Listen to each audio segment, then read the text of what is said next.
네, 안녕하십니까. 인하대학교 수학과의 송영진 교수입니다. 저는 그동안 수학올림피아드를 통해서 영재 학생들을 가르쳐 왔습니다. 그래서 이제 최근에는 영재교육 혹은 또 일반 학생들에 대하여 어떻게 하면 공부를 잘할 수 있는가 등등의 주제를 가지고 연구해 왔고, 그걸 토대로 여러 가지 책도 쓰고 강연도 하고 있습니다. 영재는 기본적으로 재능을 타고난 아이, 재능이 뛰어난 아이 이렇게 이해해 주시면 좋겠습니다. 그럼 어느 정도 재능이면 영재냐? 이것에 대해서는 우리나라 영재교육기관이 상위 2% 정도의 재능을 가진 학생들을 의미합니다. 그래서 실제로 1.8% 정도의 학생들이 영재교육 프로그램의 혜택을 받고 있고요. 예를 들자면 상위 2% 이내 혹은 진검사 130점 이상이면 영재다 인정하면 되겠고요. 또 우리 아이가 영재인가 아닌가 궁금하다. 영재들은 이런 특성을 갖고 있는지 궁금하다. 이런 질문들을 하시는데, 영재성을 가지고 있는 아이, 태어날 때부터 머리가 좋은 아이들은 사실 지능검사를 통하지 않고도 어느 정도는 짐작할 수 있습니다. 특히나 이제 영재성 가진 어린아이들은 호기심이 강하고 과제 집착력이 강하고 암기력이 좋고 등등 이제 여러 가지 특징들이 있습니다. 초등학교 입학하기 전에 우리 아이가 영재인지 아닌지 궁금하다고 하시는 부모님들이 많이 계신데요. 제가 지금까지 본 바로는 확실히 영재성이 뛰어난 아이들은 말하고 사고하는 패턴이 좀 다릅니다. 남들이 생각하지 못한 것들을 말하고 관찰하고 하기도 하고, 특히 수를 가르칠 때 좀 차이가 납니다. 어떤 수라는 것이 있고 수라는 것이 순서가 있고, 그걸 통해서 물건의 개수를 세고 나중에 그걸 더하기도 하고 빼기도 하고, 이런 것들이 사실은 인위적인 새로운 개념을 배우는 거거든요. 그러니까 머리가 좋은 학생들은 그런 어떤 새로운 개념을 받아들이고 그걸 활용하는 능력이 좋은 겁니다. 그래서 이제 우리가 학습이라고 하는 것은 기본적으로 어떤 새로운 개념을 받아들이고 그것을 활용하는 과정의 연속이거든요. 큰 개념을 배우고 활용한다 이런 것도 있지만, 논리적인 사고 이런 것들도 실은 잘 따져보면 새로운 개념을 받아들이고 그걸 실제로 활용하고 받아들이고 활용하고, 그런 것들의 어떤 묶음으로써 합리적인 사고, 논리적인 사고가 일어나는 것이거든요. 그런데 그런 것들을 보면 적어도 한 40개월에서 50개월 정도 사이에서 수리적인 능력을 좀 보인다면 영재성이 있는 것으로 의심해도 되겠습니다. 재능의 차이가 분명히 있습니다. 그래서 태어날 때부터 좋은 머리를 갖고 있는 아이가 있고 그렇지 않은 아이가 있겠죠. 그것은 뭐 공부뿐이 아니라 운동 능력, 음악성, 여러 가지 재능이라는 게 사람들마다 차이가 있다는 것은 사실입니다. 그렇지만 그걸 재단한다든가 판단한다든가 하는 건 굉장히 위험한 수가 있고요. 분명히 재능의 부분이 있지만 우리가 집중해야 될 것은 뭐냐면, 결국은 주어진 재능이 무엇이든 간에 주어진 재능을 바탕으로 해서 어떻게 그 아이의 잘하는 점을 더 개발해서 훌륭한 사람으로 만드느냐 하는데 사실 집중해야 되지 않습니까? 그러니까 우리가 너무 재능만 이제 쳐다보게 되면, 얘는 뭐 너무 재능이 좋으니까 당연히 뭘 잘할 수 있어, 아니면 얘는 재능이 없으니까 뭘 못해, 이런 식으로 미리 재단하는 폐가 있을 수 있지 않습니까? 재능이 필요하지만 재능에 너무 집중하지 말고, 학생들이 공부를 잘하기 위해서 아니면 뭔가를 잘하기 위해서 어떤 소양을 길러주면 좋은지, 우리 아이, 우리 학생들이 공부를 잘하는 걸 통해서 무엇을 얻을 수 있는지 이런 것들도 좀 판단하면서 재능의 개발에 좀 초점을 맞춰줬으면 좋겠습니다. 우리가 이제 그 좋은 가정에서 자라면 공부를 잘한다 이런 이제 선입견 같은 게 있는데, 여기 사실 어느 정도 맞는 말입니다. 왜냐하면 이제 경제적인 요건 이런 것들도 굉장히 중요하고, 또 이제 부모님들의 어떤 사고방식이나 생활방식 이런 것들이 굉장히 아이들에게 큰 영향을 미치기 때문에 그건 사실인데요. 그렇지만 이제 우리가 이렇게 생각할 수 있습니다. 우리 아이들이 자랄 때는 우리가 직접적으로 가르친 것 이외에 많은 것들을 보고 배우거든요. 그러다 보니까 그 아이의 재능이 어떤 것인가와 무관하게 자라면서 여러 가지 보고 배우고 느낀 것, 이런 것들이 결국은 쌓여서 나중에 능력을 발휘할 때 도움이 되고요. 무엇보다도 이제 정서적인 안정이 중요하니까요. 제가 경험한 거로는 부모님들이 조금 차분하시고 부모님들이 조금 더 아이들의 교육에 신경을 많이 써주시는 그런 분들의 자제가 공부를 잘하는 거는 맞는 것 같습니다. 영재라는 말을 들었을 때 그걸 공부 잘하는 아이라고 이해를 하시더라고요. 그렇지만 우리가 상식적으로 알 수 있는 게, 머리가 좋다고 해서 반드시 공부를 바로 잘하지는 않지 않습니까? 공부뿐 아니라 뭐든지 재능이 있더라도 노력이 뒷받침되지 않으면 잘할 수 없는 거는 당연한 것이잖아요. 근데 많은 사람들이 굉장히 어렸을 때부터 갖고 있는 편견이 있는 것 같아요. 그러니까 똑똑한 아이는 공부를 잘한다, 아니면 공부 잘하는 아이는 똑똑하다, 이것을 같은 용어로 사용하시는 겁니다. 근데 제가 영재교육 관련해서 아니면 일반 학생들의 교육 관련해서 하고자 하는 것, 전달해드리고자 하는 메시지는 뭐냐면은, 그러니까 공부 잘하는 아이와 똑똑한 아이를 분리할 필요가 있습니다. 개념적으로. 우리가 통상적으로 사용하는 영재라는 말은 똑똑한 아이다, 즉 재능이 뛰어난 아이다. 그리고 공부 잘하는 아이는 주로 수재라는 말을 씁니다. 수재. 그래서 기본적인 목표는 뭐냐면 영재를 수재로 만들기, 이게 바로 영재교육의 목표가 되겠습니다. 그러니까 수재라고 하면 학업 성취가 좋은 사람, 그걸 수재 혹은 인재라고 부르기로 하고요. 영재는 재능이 뛰어나는 아이. 영재라고 해서 반드시 수재가 되는 것은 아니다. 오히려 영재를 수재로 만드는 데는 많은 노력과 역경이 필요하다라는 말씀 드리고 싶습니다. 다시 한번 강조드리면은, 공부 잘하는 아이들은 똑똑한 아이다 이런 식의 등호처럼 이렇게 생각하시는 부모님들이 많은데요. 똑똑하지만 공부 못하는 아이들도 많이 있고요. 머리는 그다지 뛰어나지 않지만 노력을 통해서 굉장히 학업 성취가 좋은 학생들도 분명히 있습니다. 그러니까 그걸 너무 똑똑한 것과 공부 잘하는 것을 일치 정비된 개념으로 받아들이지 않았으면 좋겠습니다. 미국의 영재교육 전문가 심리학자들은 공통적으로 머리가 좋은 학생들 안에는 뭔가 언어적인 영재, 수학적인 영재 이런 것들을 구별할 필요가 없다. 사실 구별이 되지 않는다. 그런 것들이 일반적인 이론이고요. 통계적으로도 나와 있다고 합니다. 그렇지만 이제 실질적으로 중학생들 경우, 고등학생들의 경우에 다른 과목을 잘하는데 수학을 못한다거나 아니면 수학은 잘하는데 문과적인 과목은 잘 못하던가 하는 학생들이 보이죠. 실제로 많이 있습니다. 근데 그것은 두 가지 원인이 있다고 생각합니다. 첫째는 이제 이미 부모님들이나 선생님들이나 사회적으로 통념상 수학 잘하는 애는 다른 수학머리가 있기 때문에 수학을 잘해. 이런 이제 인식 때문에 자기가 스스로 자기 최면에 걸린 것도 있을 수 있고요. 두 번째는 다른 건 잘하는데 수학을 잘 못하는 학생들의 경우에는 되게 10중8구 수학에 대한 약간 트라우마가 있기 때문입니다. 그 학생이 뭔가 수학에서 나는 경쟁에서 밀려났어. 나는 수학을 못해. 이런 이제 어떤 감정이 생긴 것인 거예요. 그것은 특히 왜 그런가 하면은 수학은 다른 과목과 달리 어떤 문제를 푸는 과목이다 보니까 수학 공부를 많이 하는 학생들은 어떤 문제를 푸는데 나는 저걸 못해. 아, 나는 수학을 못하는가 봐. 아니면 어떤 때는 수학을 자기가 못하는 거에 대해서 좋지 않은 아주 찐한 경험을 한다든가 이런 것을 통해서 트라우마를 겪는 거죠. 그러니까 정신적인 문제에 있지 재능의 문제가 있지는 않다. 결국은 수학이라는 것이 이제 문제를 풀다 보니까 이제 금방금방 수준 차이가 드러나다 보니까 많은 학생들이 아, 나는 수학에 재능이 없나 봐 하는 자기 최면에 빠져서 수학을 못하거나 아니면 수학을 포기하거나 그런 일이 생기는 것 같습니다. 아시겠지만 명제성이 뛰어날수록 아이들이 지나치게 한두 군데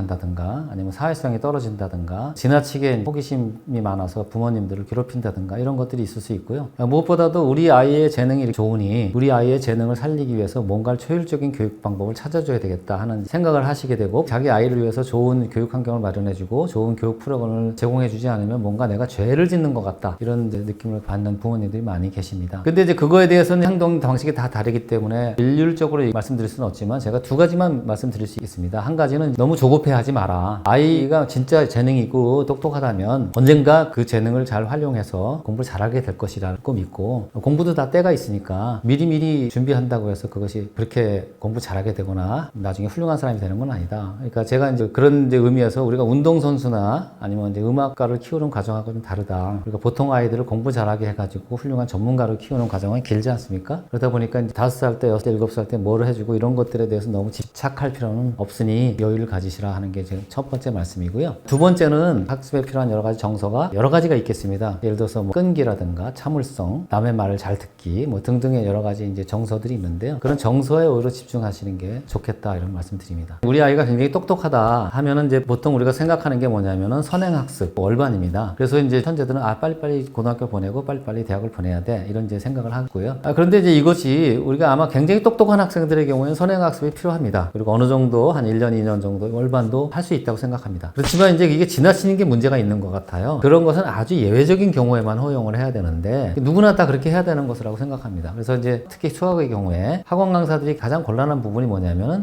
부모님들은 자꾸 선행을 요구한다는 거예요. 선행을 하게 되면 실질적으로 약간 학습에 도움이 되긴 합니다. 왜냐하면 수학이라는 게 약간 이제 단계별로 배우다 보니까 앞으로 배울 걸 미리 배우면 점수를 받거나 수학 문제를 풀 때 도움이 되긴 합니다. 그렇지만 이제 이게 부작용이 많죠. 왜냐하면 그 연령대 아니면 그 학년에서 배워야 될 중요한 어떤 핵심적인 개념들을 자꾸 넘어가다 보니까 학년이 가다 보면 갑자기 빵꾸가 나고 다시 돌아오기엔 너무 늦었고 이런 경우가 생길 수도 있고요. 또 다른 거는 선행이 자꾸 너무 되어 있으면 학교에서 배우는 수학이나 학교에서 배우는 공부가 재미가 없어지죠. 우리가 이제 교육과정이라는 것이 다 그 학년에 맞게끔 많은 사람들의 연구에 의해서 만들어진 교육과정인데 이걸 자꾸 앞서 나가면 분명히 심화해서 이해하지 못하는 부분이 생기고 결국 나중에 펑크가 난다 이런 생각을 해주시면 좋겠고요. 결국은 다 이제 조급한 마음 때문에 그런 것 같아요. 그리고 100만 명 중에 한 명의 영재라고 해도 10살짜리를 대학에 보낸다든가 7살짜리를 대학에 보낸다든가 하는 것은 굉장히 조심스럽게 해야 된다. 그 대학에 가서 어떤 프로그램으로 교육받을지까지도 다 생각을 해서 해야 되지 그냥 무작정 월반하면 좋다. 특히 이제 월반도 예를 들어서 뭐 과학영재학교가 다 그렇게 돼 있는데요. 중학교 1학년 마치고 갈 수 있고 2학년 마치고 갈 수도 있고 이런 정도 시스템은 좋다고 생각합니다. 그러니까 그런 영재학교에서는 꼭 중3 학생들만 받지 않고 중2, 중1 학생들도 받는데 그 학교에서 주관적으로 판단해가지고 아, 이 아이는 받을만 하다 하면 뭐 그런 아이들을 선발해서 교육시키는 것 정도는 당연히 좋겠죠. 그렇지만 이게 너무 확대가 돼가지고 웬만큼 잘하면 월반해야 된다. 웬만큼 잘하면 초등학교 일찍 보내야 된다. 이런 것들은 위험한 발상이라고 생각합니다. 아주 어린 아이들의 경우에는 과제 집착력이 높고 호기심이 많고 또 이제 암기력이 좋고 이런 이제 특징이 있습니다. 그렇지만 이제 그런 똑똑한 아이들의 특성이 얘가 10세가 넘어가고 15세가 되고 심지어 20세가 되면 그 특성은 좀 바뀌겠죠. 그렇지만 어린 나이에 5세, 6세, 7세에 아주 똑똑한 아이들의 부모님들에게 지능 검사는 받아보십시오. 그게 중요합니다. 이렇게 말씀은 드립니다. 왜냐하면은 그게 부모님들도 사실 얘가 똑똑한 것 같긴 한데 얘가 어느 정도 수준인지 궁금하신 게 있으니까 그걸 궁금증을 해소한다는 점도 있고요. 또 얘가 이제 똑똑한 것 같이 보이지만 여러 가지 지나치게 이제 산만하다든가 아니면 집중력이 좀 부족해가지고 조금 더 깊숙이 생각하는 걸 하지 못한다든가 할 수도 있기 때문에 제가 꼭 지능검사를 부정하거나 그러진 않습니다. 하지만 분명한 건 뭐냐면 너무 어린 나이의 학생에게 얘가 얼만큼의 영재인지를 굳이 구별하려고 하는 필요가 없다는 게 제 생각입니다. 공부를 잘하게 하는데 필요한 정서, 제가 이제 항상 강조하는 것이 뭐냐면 겸손입니다. 끈기, 참을성, 집중력, 남의 말 잘 듣기, 회복 탄력성 이런 것들이 다 공부 잘하는데 필요한 여러 가지 요소들입니다. 근데 그런 여러 가지 요소들이 사실 어디서부터 기인하냐면 겸손한 마음으로부터 나올 수 있습니다. 특히 우리가 학습하는데 가장 좋은 학습 동기, 중요한 학습 동기는 실은 경쟁심이거든요. 경쟁심이라는 것이 꼭 남들보다 점수를 높이 받는다, 이기고 싶다 이런 것도 있지만 남들에게 칭찬을 받고 싶은 마음 이런 것도 다 경쟁심에 속하는 것인데요. 경쟁심이 가장 좋은 학습 동기인데 경쟁심도 좋은, 말하자면 긍정적인 경쟁심이어야 되겠죠. 남들에게 졌다고 해서 남들을 질투하고 나는 포기하고 뭐 이런 등등의 그런 경쟁심을 말하는데요. 나쁜 경쟁심이라고 하는 것은. 근데 우리가 좋은 경쟁심을 이끄는 어떤 마음의 핵심은 결국은 겸손한 마음이라고 생각합니다. 그러니까 겸손한 마음을 통해서 남들을 인정하고 또 남들이 가르쳐줄 때 그걸 경청을 하고 또 내가 뭔가 자기가 노력하기 위해서 끈기를 발휘하고 또 내가 뭔가 남들에게 졌다고 해서 심한 충격을 받지 않고 또 심한 충격을 받더라도 다시 회복을 하고 이제 학습에 필요한 여러 가지 심적 동기가 결국 겸손한 마음으로 시작된다고 생각합니다. 그래서 아주 어렸을 때부터 사실 겸손한 마음을 키워주는 쪽으로 부모님들이나 주변의 선생님들이 노력해 주셨으면 좋겠습니다. 방법적인 면에서는 가장 중요한 것은 결국 독서입니다. 그래서 이제 독서하는 습관을 잘 기르도록 유도를 해야 되는데 그게 굉장히 어려운 문제입니다. 저도 아이를 키우면서 독서를 가장 우선시하고 집중했는데도 그게 쉽지는 않더라고요. 왜냐하면 학생들이 자발적으로 독서를 해야 되는 것이고 또 책 읽는 걸 좋아해야 되는 것인데 그것을 사실 주변에서 유도하는 건 쉽지 않습니다. 그렇지만 중요한 건 부모님들이 중요하다고 생각하면 아이들은 어느 정도 그걸 인지를 합니다. 그래서 자주 도서관에 데리고 간다든가 아니면 서점에 자주 데려간다든가 아니면 부모님들 자신이 책에 대해서 호기심을 가지고 본다든가 뭐 이런 모습을 보여주는 것이 필요하다고 생각합니다. 저의 말의 핵심은 머리가 얼만큼 좋은과 무관하게 학업 성취를 위해서는 어떻게 해야 되느냐 이런 것에 대해서 제가 주로 말씀을 드리는 것인데요. 그런 것이 꼭 영재들에게만 통하는 얘기, 보통 학생들에게는 해당되지 않는 얘기 이런 건 아닙니다. 그러니까 다 모든 학생들에게 보편적으로 해당되는 얘기라고 생각합니다. 가끔 이제 공부 잘하게 하기 위해서는 부모님들이 아이들에게 효율적인 교육 방법을 찾아주고 또 아이에게 좋은 교육 환경을 제공해주고 이런 것으로 끝난다고 생각하는 부모님들이 많은데요. 실은 가장 중요한 거는 아이들의 정서입니다. 왜냐하면 공부할 길은 길지 않습니까? 그러니까 얘가 어차피 초등학교, 중학교, 고등학교, 대학교 혹은 또 전문가로 간다면 그 이상의 대학원에 가서 또 공부하거나 이렇게 할 수가 있기 때문에 공부의 길은 굉장히 멉니다. 그러니까 이제 우리가 먼 공부의 길을 잘 갈 수 있도록 집중해야 될 것은 결국은 이 아이의 학업에 대한 정서이죠. 그러니까 이제 얘가 얼만큼 겸손한 마음을 가지고 학업을 하는지, 얼마나 끈기를 가지고 할 수 있는지, 또 얼만큼 남의 의견을 혹은 남의 가르침을 존중하는지 이런 것들에 대해서 좀 신경을 쓰고 아이들을 지도해 줬으면 좋겠습니다.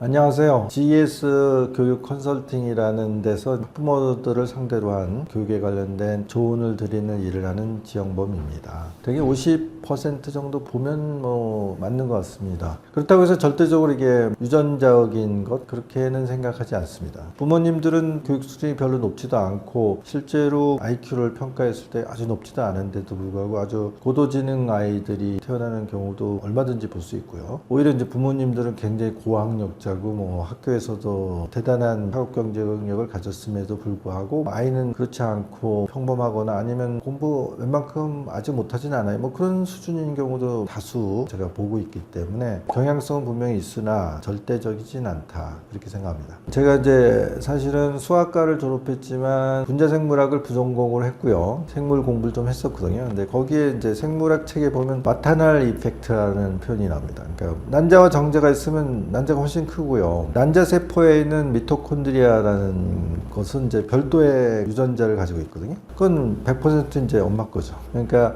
아빠의 유전적 영향보다는 엄마의 유전적 영향이 크다. 그런 표현이 마터널 이펙트라고 얘기합니다. 제가 보는 관점에서는 아이의 영재성, 인지 능력의 상대적인 높낮이 이런 것을 인위적으로 만들어낼 수 있다는 것은 큰 착각이라고 생각합니다. 물론 이제 뭐 4세 정도까지를 우리 하드웨어의 발달 그렇게 보고 그 다음에는 좀 소프트웨어적인 혹은 컨텐츠적인 뭐 이런 것으로 봐야 되겠죠. 그렇긴 하지만 제가 아까도 말씀드린 것처럼 뇌세포의 80%가 이미 사실은 태어날 때 완성되어서 나오기 때문에 나머지 20%도 사실 이미 가지고 있는 그 특성들에 따라서 속도라든가 효율성 혹은 우수성 같은 것들이 결정되어 있다고 저는 보고 있어요. 그래서 아이가 주어진 그 잠재력을 얼마나 이제 잘 충실하게 개발해내는지 그런 차원으로 봐야 되는데 이거를 좀 조기 교육 혹은 아주 선행학습 같은 걸 통해서 인위적으로 끌어올릴 수 있다는 생각은 잘못된 생각이라고 생각합니다. 조금이라도 빨리 좋은 교육을 시키면 아이가 우수해지겠지 그렇게 생각하는 경향이 있는데 제가 이제 여태까지 그 많은 가족들을 만나면서 경험한 상담 내용이나 관련된 전문서적들과 논문들을 계속 공부하고 있습니다. 지금도 역시 공부하고 있고요. 그런데 학술적인 측면에서는 전혀 그거를 동의할 수가 없습니다. 어느 정도의 아이들의 그 잠재 역량들을 우리가 평가도 해보고 그걸 이제 어떻게 충실히 개발시키느냐에 대해서는 우리가 최선을 다해야 되겠지만 그 수준을 끌어올릴 수 있다.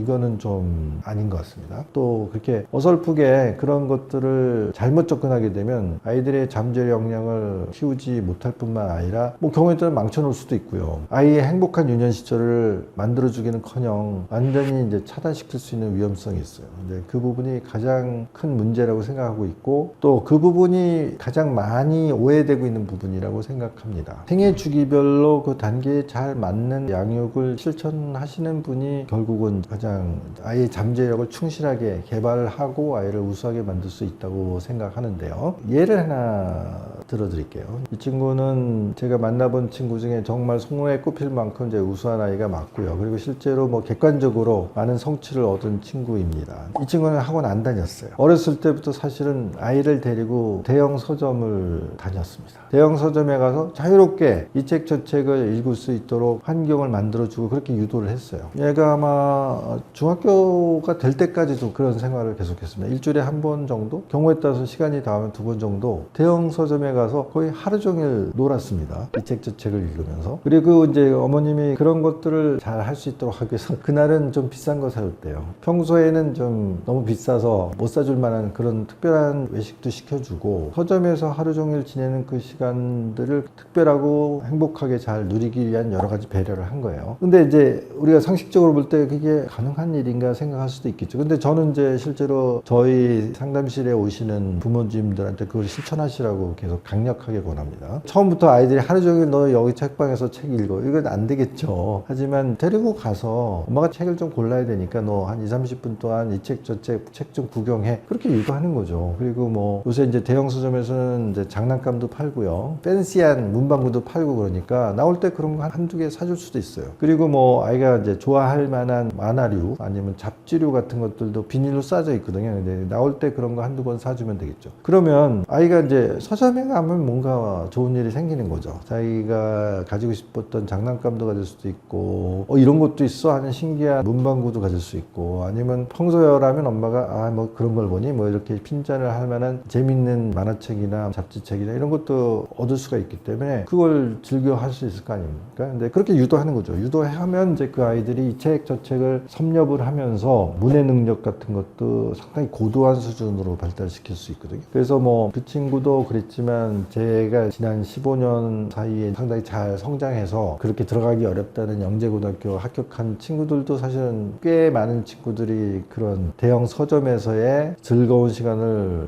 만끽을 했습니다. 그리고 놀라워요. 초등학교 2학년, 3학년인데요. 레미제라블 완역본 같은 걸 재밌게 읽어요. 저도 이제 그 책이 나왔을 때 한번 완독을 해서 재밌게 읽긴 했지만 책이 엄청 두껍거든요. 그리고 레미제라블은 우리가 어렸을 때 봤던 장발장 이야기가 아니에요. 이게 거의 유럽의 근대사에 해당합니다. 그리고 굉장히 내용이 많아요. 뭐 역사, 전쟁, 그 당시 사회의 뭐 사회상, 뭐 사상적인 막 갈등 관계 그 내용들이 굉장히 깊이도 있고 방대합니다. 근데 이제 그걸 초등학교 2학년, 3학년 애들이 뭐 즐겁게 읽는 거예요. 그리고 뭐 해리포터 같은 것들도 즐겁게 읽습니다. 뭐 반지의 제왕 전 시리즈도 있고요. 어떤 아이는 초등학교 한 5, 6학년 됐더니 토지 20권을 읽었어요. 그런 아이들도 있어요. 그러니까 뭐 그런 장편 소설, 뭐 방대한 양의 그 장편 소설도 뭐 토지 같은 경우도 한자말도 많고 사투리도 많고 굉장히 내용이 깊이가 있어가지고 이게 대학생들도 과연 이거 제대로 읽을 수 있나 싶은 그런 측면이 있는데 이걸 재밌게 읽는단 말이에요. 그런 책들 재밌게 읽는다는 것은 이미 문해력이 어마어마하게 깊어졌다는 것을 방증합니다. 그렇다면 그런 아이를 만들 수 있는 힘은 사실은 아이한테 정말 거의 무제한이죠. 개점 시간부터 시작해가지고 폐점 시간이 될 때까지 10시간이 12시간이 책방에서 자기 놀이터처럼 책을 마음껏 읽을 수 있는 환경을 제공한다는 것. 그건 이제 사실 생각해보면 어려운 일이 아닌데 또 생각해보면 그런 부모가 몇 명이나 있겠습니까? 근데 그런 부모가 나는 그런 대단한 인재를 만들어낸 역사를 썼다. 난 그렇게 생각합니다. 고지능 아이들이 사실은 기관 생활을 시작했을 때 아주 어려움을 많이 겪을 수 있어요. 집단으로 이제 교육 프로그램을 진행하다 보니 이게 잘 안 맞는단 말이죠. 최상위 3% 정도 아이들은 30% 정도 빠른 발달을 보여요 하는 게 이제 제가 가지고 이제 지능 지수들의 데이터입니다. 상위 한 10% 정도 되는 애들은 20% 빨라요. 그 얘기는 애들이 초등학교 입학 연령이 6.5세라고 했을 때 30% 빠른 아이들은 2년 정도 빠릅니다. 그러면 최상위 한 3% 정도, 그러니까 말하자면 한 반에 30명이라면 한 명 정도는 2년 정도의 갭을 안고 학교에 들어오는 거예요. 근데 뭐 지수가 140, 150 되는 애들도 실제로 있거든요. 이론적으로는 이제 160 정도 되는 웩슬러 검사 지수로 봤을 때 그런 아이들도 있어요. 그러면 굉장히 빠르죠. 그러면 그 아이들은 사실은 6.5세 1학년 교실에 들어가면 안 되죠. 3학년 교실에 들어가거나 뭐 경우에 따라서는 5학년 교실에 들어가야 그나마 수업에서 뭐 좀 들을 게 있어요. 뭐 그런 상황이 될 수도 있습니다. 근데 이제 현실적으로는 그렇게 되지 않기 때문에 애들이 학교에 가가지고 수업을 듣는데 이건 뭐야? 나 다 너무 뻔히 잘 알고 너무너무 쉬운 것들이야. 그런 것들을 뭐 일단 학교 생활 시작하면 3시간, 4시간, 5시간부터 시작할 거 아닙니까? 그럼 5시간 동안 이미 뻔히 다 아는 내용들을 듣고 있어야 되는 상황은 너무너무 괴롭겠죠. 제가 텔레토비를 강제로 시청시킨다 그렇게 비유를 듭니다. 초등학교 고학년 정도 되는 아이를 앉혀놓고 텔레토비 너 4시간 동안 집중해서 들어라. 어렵겠죠. 그러니까 아이들이 그래서 이제 학교에서 여러 가지 부적응 현상을 만들 수 있는 원인이 될 수 있어요. 근데 그거를 대부분 모르신단 말이에요. 부모님들도 모르고 심지어 교사들은 좀 알만할 것 같은데 의외로 그렇지 않은 경우가 많더라고요. 그래서 제가 그래서 아니 우리 교사들은 어쨌든 일반인들과는 달리 교육대학 혹은 사범대학에서 여러 가지 교육을 받아서 전문성을 가지고 있고 4, 5년만 지나도 한 몇백 명의 아이들을 관찰했을 때도 왜 이런 것을 전혀 도외시하지? 의구심이 있었어요. 그래서 대학원에 가서 제가 뭐 원래 전공이 뭐 수학, 뭐 부전공이 문제생부자이니까 제가 이제 대학원 생활을 시작해도 이게 선수 과목을 학부생들하고 좀 몇 개 들어야 됐거든요. 그래서 뭐 발달심리학이나 뭐 특수교육 이런 데를 봤더니 이게요 지능지수 뭐 아니면 영재 아니면 그런 친구들에 대한 내용이 한 과목이 안 되더라고요. 한 학기 한 과목이 안 돼. 특수교육학 혹은 발달심리학의 한 페이지더라고. 한 페이지. 한 학기 과목 중에서 극히 일부만 간략하게 언급을 하고 자세한 것들은 참고 서적을 가지고 공부하세요. 이렇게 돼 있더라고요. 근데 그게 소위 말하는 임용고사 같은데 한 문제도 안 나올 문제인데 그걸 공부할 시간이 어디 있겠어요. 그러니까 고지능 아이에 대한 특성에 대한 부분은 이분들이 사실은 실제로 교육을 못 받을 가능성이 되게 높다. 개인적인 관심이 있으면 이제 그 부분을 파고들고 뭐 그걸 전공으로 하는 이제 대학원 과정도 있으니까 공부를 하실 수 있겠지만 대부분의 이제 교사, 보육교사들은 이런 부분에 대해서 이제 말하자면 이제 간과하고 넘어갈 가능성이 높죠. 이게 너무나 당연하다고 생각합니다. 두 번째는 이제 교우 관계도 또 어렵습니다. 자기하고 이제 너무 언어 발달도 틀리고 또 뭔가 이렇게 이해하고 학습하고 추론하고 이런 것들도 다른 아이하고 좀 차이가 나다 보니까 교우 관계가 원활하게 형성이 안 될 위험성이 있어요. 근데 이제 그게 이제 스펙트럼 좀 쫙 퍼져 있으니까 제가 보기에는 대충 그 상위 10% 아이들, 그러니까 소위 뭐 지능지수를 보면 되게 120 전후인데 뭐 그 정도 20% 빠른 아이들까지는 그래도 뭐 반에 좀 똘똘한 아이도 있고 자기하고 뭔가 호흡이 맞는 아이들을 만날 수 있는 가능성이 있는데 이게 125 그러니까 한 상위 5% 정도 안쪽으로 넘어가면 조금 얘네들이 교우 관계에 상당하게 지장을 받는달까? 아니면 기회가 너무 적다. 그리고 이게 자꾸 갭이 넓어지게 돼 있습니다. 지능지수라는 걸 저는 속도라고 파악하고 있거든요. 그럼 얘가 10살 되면은, 얘는 2살, 3살, 4살까지 차이가 나겠네? 그러면 서너 살 차이가 나는 반의 그부들하고 잘 지내봐라. 이게 좀 쉽지 않습니다. 그 다음에 세 번째 어려움은 이제 부모들이죠. 아이가 뭐 그 지적 발달은 되게 빠른지 모르지만 그렇다고 해서 뭐 아이가 아닌 건 아니잖아요. 뭐 여전히 애기란 말이죠. 그리고 이제 부모들 눈에는 기저귀를 아직도 갈아주던 그 모습이 그대로 남아있는데, 나는 이제 애기가 아니까 내가 알아서 할 테니까 뭐 신경 끊으세요. 뭐라고 하지 마세요. 뭐 이런 태도가 나타났다가 또 어떤 때는 뭐 터무니없이 유치한 모습 아니면 정서적으로 이제 케어를 받아야만 될 것. 나는 애기다. 뭐 그런 모습이 교차로 나타나기 때문에 되게 혼란스럽습니다. 그런 세 가지 어려움이 생기기 때문에 부모들이 이제 이런 특수한 아이들에 대한 양육 지침, 뭐 전문 서적, 뭐 아니면 좀 도움을 받을 수 있는 이런 것들을 구하기가 실제로 좀 어렵습니다. 그런 어려움이 있기 때문에 그래도 이제 우리나라 인터넷이 발달돼 있어서 그런 어려움을 느끼는 사람들이 모여서 서로의 도움을 통해서 이제 극복해 나가는 과정을 중시하는 것이고요. 그런 것들을 도와드리는 역할을 제가 하고 있다고 생각하고 있습니다. 뭐 모든 부모들은 우리의 아이를 잘 성장시키고 아이의 잠재력을 최대치 발휘할 수 있도록 도와주고 싶은 당연한 열망을 가지고 있습니다. 근데 그 열망이 이제 잘못된 오도된 어떤 방향에 의해서 오히려 이제 아이의 장래를 망치는 혹은 아이의 잠재력을 제대로 키우는데 결정적으로 실패하는 사례들이 실제로 있는데, 지수가 높고 잠재력이 크고 영재적 특성이 강한 아이들 속에서 다루기 실제로 어렵습니다. 그런데 문제는 이제 그런 아이들을 이렇게 하면 잘 키우는 거예요 라고 주장하는 사람도 사실은 많습니다. 제가 그런 얘기는 사실 좀 민감해서 말하기 좀 쉽진 않은데, 우리 사회에 그 유명한 매스컴에서 굉장히 핫하게 회자됐던 영재들이 있어요. 그리고 이제 그 아이들이 사실은 쭉쭉 성장하는 게 아니라 문제에 부닥쳤다는 그 뒷소문도 들었어요. 그렇게 되지는 말아야 되지 않겠습니까? 그렇기 때문에 핵심은 제가 말씀드린 것처럼 무엇보다도 중요한 것은 아이의 건강한 유년 시절을 만들어주기 위한 적극적인 노력이다. 아이가 영재이건 영재가 아니건 아이가 유년 시절에 행복하게 또래 관계를 활발히 하면서 즐겁게 뛰놀게 하는 것에 가장 우선순위를 두어야 된다. 아이가 친구들과 잘 놀고 있는데, 야! 학원 시간 됐으니까 다 걷어치우고 학원 가자. 그건 아니라고 생각해요. 노는 게 더 중요하다. 아이가 영재건 아니건을 떠나서. 근데 영재일수록 더 중요하다.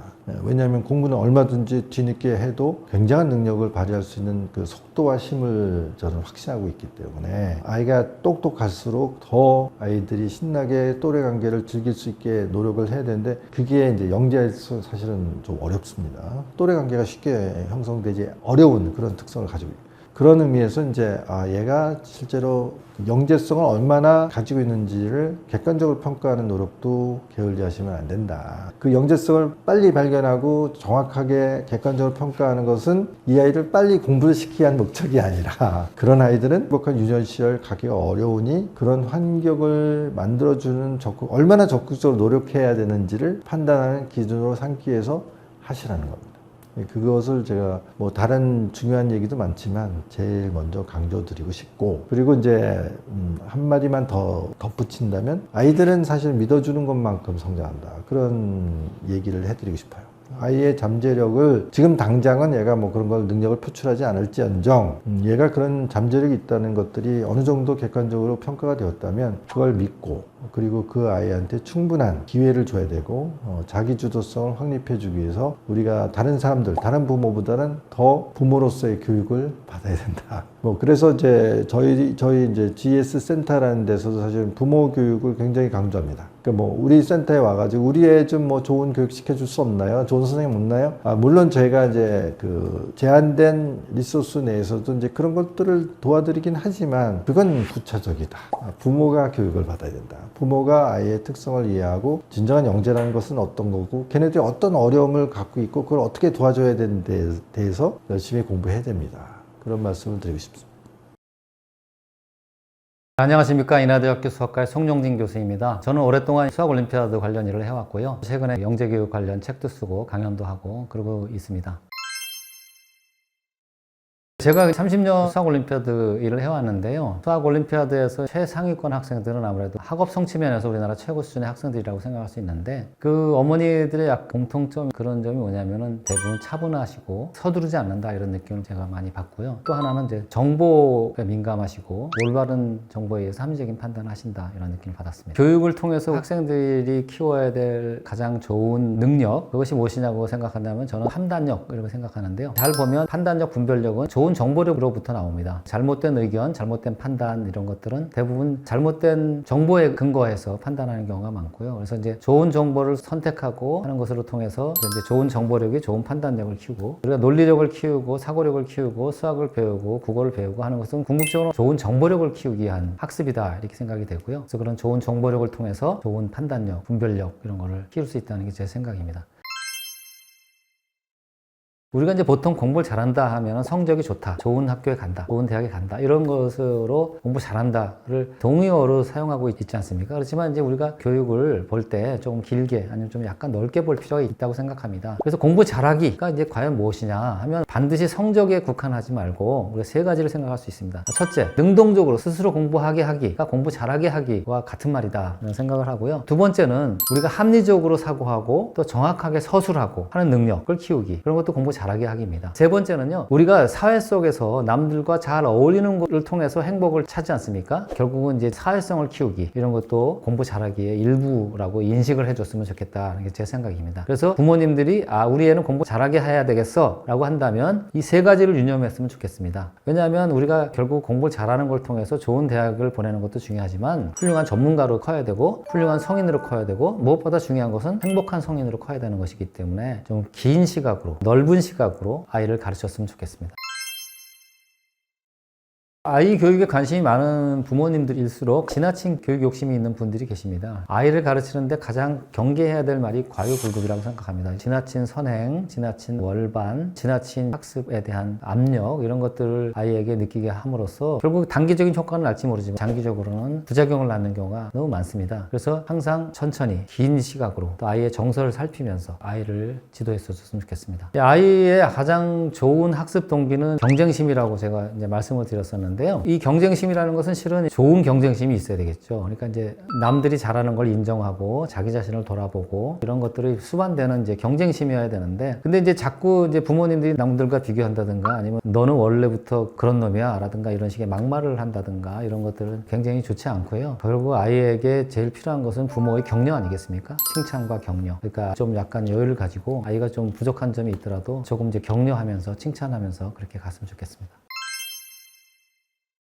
아이를 키우는 데 있어서 한 4가지 시기 정도로 나눌 수 있겠습니다. 취학 전 아이하고 또 초등학교 저학년과 초등학교 고학년 또 중고등학교 이렇게 4가지 정도로 나눌 수 있겠는데 초등학교 취학 전 학생들의 경우에는 가장 우리가 집중해야 될 것이 훈육이라고 생각합니다. 많은 사람들이 훈육이라고 하면 이거 애들 야단치는 거 아닌가 이렇게 생각하시는 분들이 많은데 훈육은 이제 기본적으로 3가지 요소를 가지고 있습니다. 칭찬하기, 선긋기, 그리고 야단치기. 이 중에서 물론 가장 중요한 것은 칭찬하기입니다. 그래서 이제 이 어린 아이일수록 그런 이 3가지 칭찬하기, 선긋기, 야단치기를 통해서 아이가 학습에 필요한 정서를 잘 갖추는 게 좋겠습니다. 우리가 통상적으로 공부를 잘하려면 어떤 정서가 필요해요? 그러면 이제 우선 끈기를 꼽지 않습니까? 또 이제 참을성, 인내심이라고도 하죠. 또 이제 뭐 회복 탄력성, 남의 말을 존중하기, 또 자기를 반성하기, 뭐 여러 가지 요소들이 있는데 이런 것들은 이제 겸손이라는 마음가짐으로부터 출발한다. 또 그 겸손이라는 마음가짐은 어떻게 형성이 되느냐? 결국은 훈육을 통해서 형성이 될 수 있다. 이렇게 말씀드리고 싶습니다. 그래서 훈육에서 가장 중요한 것은 칭찬하기입니다. 그리고 칭찬을 과해서도 안 되고 모자라서도 안 되고 시기가 아주 적절해야 되고요. 그래서 아이가 이제 칭찬을 통해서 좋은 정서를 갖출 수 있도록 노력해 주시면 좋겠습니다. 취학 전에 가장 어떻게 보면 현실적인 교육은 어떤 것이냐면 운동을 좀 많이 시키고요.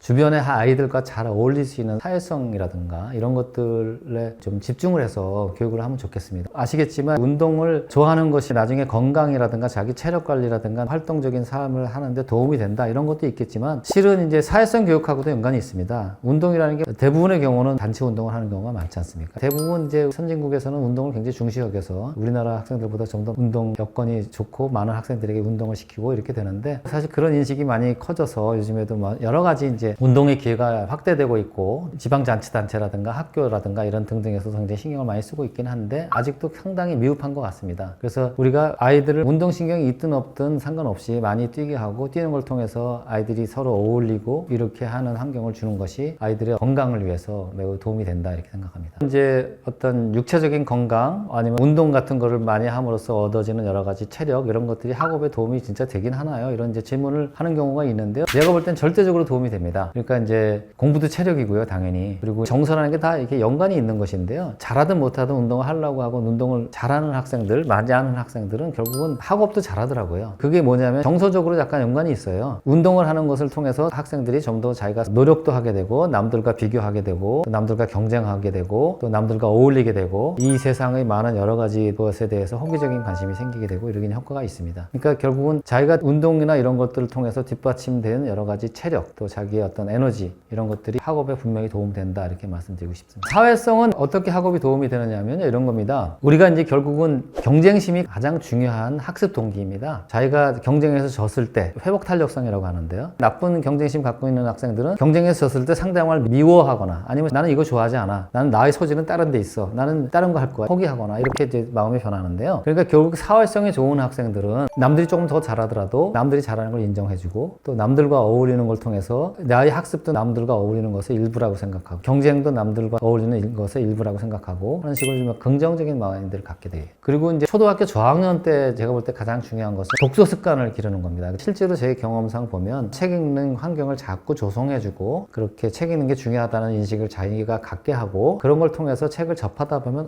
책 읽는 게 재밌네. 뭐든지 습관이 중요한 거거든요. 그러니까 이제 책 읽는 것이 일상생활에서 굉장히 중요한 일이구나. 이런 것들을 이제 익히게 하는 것은 초등학교 저학년 때, 3학년 때쯤 가장 중요한 요소라고 생각합니다. 그리고 이제 이어서 제가 이제 말씀을 드리면 초등학교 저학년이 되면 이제 일단 학교 갔지 않습니까? 이제 아이가 주변 학생들하고 잘 어울리고 하는 게 굉장히 중요한데 저는 이제 이 초등학교 저학년 때도 어느 정도의 훈육이 필요하다고 생각은 하지만 만으로 6세, 7세 정도에서는 야단치기는 끝낸다고 생각하는 게 좋겠습니다. 그래서 칭찬하기를 통해서 아이를 이제 훈육을 해야 된다라고 생각을 합니다. 그래서 이제 그때 우리가 훈육의 이제 방향은 얘의 겸손한 마음, 남을 존중하는 마음, 아주 독불장군이고 나밖에 몰라 잘난 척만 해 그리고 남들을 무시해 그런 아이들일수록 사실 좋은 대학에 갈 확률이 오히려 줄고 또 더 심각한 건 그런 아이들이 좋은 대학에 가더라도 결국 훌륭한 성인, 훌륭한 전문가, 행복한 성인이 되기는 어렵다. 그리고 무엇보다도 좋은 학업 성취를 이루기에는 그런 아이는 적합하지 않다. 올림피아드 최고 수준의 학생들, 국가대표라든가 이런 학생들 보면요 굉장히 겸손합니다. 남들이 조금 잘하면 저 아는 정말 잘해요. 나는 저 정도만 못해요. 항상 이런 마음 가지고 있기 때문에 그 아이가 결국 그 정도 수준까지 간 것입니다. 그러니까 겸손이라는 것은 학업 성취를 위해서도 꼭 필요하고 훌륭한 성인이 돼서 행복한 삶을 사는 데도 필요하다는 생각을 좀 가지면 좋겠습니다. 그리고 이제 초등학교 저학년 때부터 주로 학습을 하는데 학습은 이제 되게 두 가지에 집중하게 돼 있죠. 소위 이제 기초 소양 교육의 핵심은 사실 언어 교육하고 수학 교육입니다. 전 세계가 똑같습니다. 근데 이제 왜 수학 교육을 중시 여기는가 하면요. 수학 공부를 통해서 학습 태도를 몸에 익힐 수가 있습니다. 그러니까 학습하는 것도 사실은 습관이거든요. 뭔가 수학적으로 사고하고 논리적으로 사고하고 문제를 해결하고 하는 것들도 약간 머리가 사실은 이제 자동으로 돌아가는 그런 게 있습니다. 그래서 머리가 습관이 들고 몸이 습관이 들여야 좋은 학습 태도가 생기는 거잖아요. 그래서 이제 머리도 실은 자동적으로 돌아가는 것이다. 공부도 사실 몸으로 하는 것이다. 습관으로 하는 것이다. 이런 인식을 가시는 게 필요한데 그런 것들을 시작하는 단계가 결국은 초등학교 저학년이겠습니다. 근데 이제 이게 학습 태도를 몸에 배게 하는데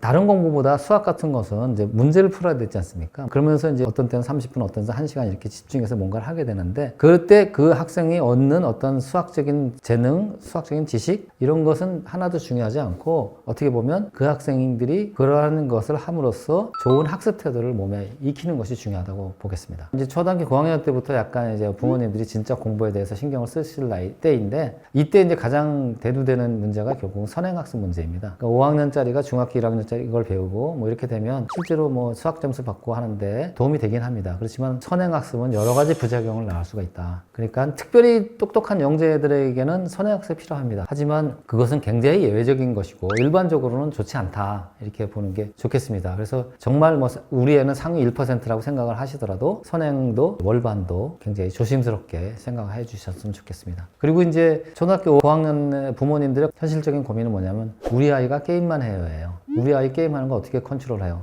근데 사실 그거 어렵죠. 그렇지만 그 정답은 실은 초등학교 저학년 혹은 취학 전에 이미 있습니다. 겸손이라는 마음, 정서 이런 것들이 그때 이루어져야 초등학교 5학년, 6학년 때 지나친 게임 하는 것도 자기 스스로가 그만둬야지 엄마가 아빠가 강제로 그만둔다고 해서 그게 되겠습니까? 잘 안 되죠. 그러니까 이제 자기 스스로가 그런 마음가짐이 갖도록 아이를 유도하려면 결국 그 전에 초등학교 저학년 때 아니면 그 이전에 아이의 정서를 학업에 적합하도록 만들었어야 된다. 이렇게 말씀을 드리고 싶습니다. 그리고 이제 중고등학교 교육에 대해서는 몇 가지만 말씀을 드리면 이제 아이가 이제 사춘기를 맞이하고 엄마 아빠가 생각하는 것보다 갑자기 성장을 하고 또 아이가 말을 안 하려고 하고 또 여러 가지 상황이 벌어지는데요. 부모와 자식이 갈등이 생길 수 있는데 여기서 가장 중요한 게 두 가지입니다. 하나는 뭐냐면 엄마 아빠가 좀 침착해질 필요가 있습니다. 그러니까 자꾸 옛날 생각만 하고 내가 널 어떻게 키웠는데 잔소리가 앞서고 말이 앞서고 그런 것보다 좀 말을 아낀다 하는 것이 이제 첫 번째고요. 두 번째는 가끔 이제 아이랑 이제 약간 트러블이 있을 때 막말을 합니다. 너는 그렇기 때문에 그런 거야. 너는 그렇기 때문에 걔만 못해. 이런 식의 막말을 되뱉는 부모님들이 가끔 계시는데요. 그런 게 가장 경계할 일이라고 생각합니다. 그러니까 결국은 이제 아이가 성인이 되는 과정에서 겪는 심적인 방황 이런 것들이 있는 것이고 뭐든지 부정적인 시각으로 보게 되는 나이가 되는 것이기 때문에 그런 것들을 다 이해하시고 침착하게 좀 더 말을 아끼게 아이를 대해줘야지 된다고 생각합니다. 그래서 저도 돌이켜보면 제가 고1 때나 고2 때나 심한 사춘기를 겪을 때 저희 어머니나 아버지가 이렇게 잔소리를 하거나 뭐 막말을 했다 그러면 제가 막 굉장히 삐뚤어 나갔을 가능성이 높다고 생각합니다. 그렇게 저희 부모님들이 저를 믿어주셨기 때문에 제가 좋은 학업 성취를 이루게 되지 않았나 이렇게 생각을 합니다. 하나는 뭐냐면 반템포 늦추기입니다. 말을 할 때나 행동에 옮길 때나 뭐든지 반템포를 늦추는 게 필요하다고 생각합니다. 이것은 사실은 모든 사람들에게 필요합니다. 부부간에도 필요하고요. 반템포 늦추는 습관, 반템포 늦추는 연습 이런 것을 할 필요가 있다고 생각합니다. 특히 이제 사춘기를 맞이한 아이의 부모님들은 아주 절실하게 아마 느끼실 거라고 생각합니다. 그리고 또 한 가지는 뭐냐면요. 인생은 조금씩 손해보는 것이 본전이다. 이런 이제 인식이 필요하겠습니다. 그런 마음이 없다 보면 자꾸 조급해집니다. 우리 아이만 손해보는 것 같고 우리 아이만 내가 뭘 잘못해서 좀 덜 잘하게 되는 것 같고 이런 생각을 갖게 되는데 사실 조금씩 미흡한 거, 조금씩 손해보는 것이 본전이다. 원래 인생이라는 그런 것이고 삶이라는 것은 그런 것이다. 라는 생각을 가져줬으면 좋겠습니다. 자기 아이에 대해서 막 조급하고 또 사교육을 막 여러 개를 시키시고 그런 분들의 대부분이 뭐라 그러시냐면 우리 애는 남들을 하는 거 그냥 따라가는 거에 불과해요. 우리는 사실 중간밖에 되지 않아요. 그런 분들일수록 사실은 상위 10% 이내로 막 아이를 사교육을 시키고 막 여러 가지 시키고 조급하고 이런 분들일수록 그런 말씀을 하세요. 근데 결국 그게 뭐냐면 조금이라도 손해보고 싶지 않은 마음가짐. 그러니까 손해보면 큰일 나는 줄 아는 마음가짐 때문에 그런 이제 조급증이 생기고 아이를 과하게 몰고 가고 과유불급이라는 것이 교육에서 굉장히 유념해야 될 것이라고 말씀드렸는데 그 과유불급이라는 것도 결국 마음가짐은 손해보고 싶지 않은 마음 이런 것 때문에 생기는 것이라고 생각합니다. 그래서 조금 손해보는 것은 본전이다 라는 마음가짐으로 아이를 가르쳤으면 좋겠습니다. 제가 이제 마무리로 강조하는 두 가지를 말씀드리겠습니다. 첫째는 아이 교육을 좀 길게 넓게 이제 봐주십사 하는 것이고요. 우리 아이가 뭐 몇 학년이든 간에 상관없이 결국 이 아이가 커서 훌륭한 사람이 돼야 되는데 그 고비는 앞으로 많이 옵니다. 실제로 뭐 아주 공부 잘하는 올림피아드 최고의 학생들의 경우에도 좋은 대학 졸업해서 미국에서 최고 명문 대학에서 박사학위를 받은 이후에도 결국은 20대 후반, 30대 초반에 무너져서 엉뚱한 일을 하거나 혼자 살거나 좌절하거나 이런 학생들이 엄청 많습니다. 결국은 이제 교육이라는 걸 길게 혹은 넓게 보는 것이 필요하다. 그게 제가 말씀드리고 싶은 가장 핵심이고요. 두 번째는 우리가 아이를 가르칠 때 훈육이라는 게 필요하다. 특히 어린 아이일수록 그 훈육이라는 것을 통해서 겸손이라는 마음가짐을 키워주는 게 매우 중요하다. 그러니까 결국 아이를 학습적으로 잘 가르치는 것보다 더 중요한 것은 아이의 좋은 정서를, 좋은 사고 습관을, 좋은 행동 습관을 몸에 배게 하는 게 훨씬 더 중요하다 하는 말씀을 드리고 싶습니다.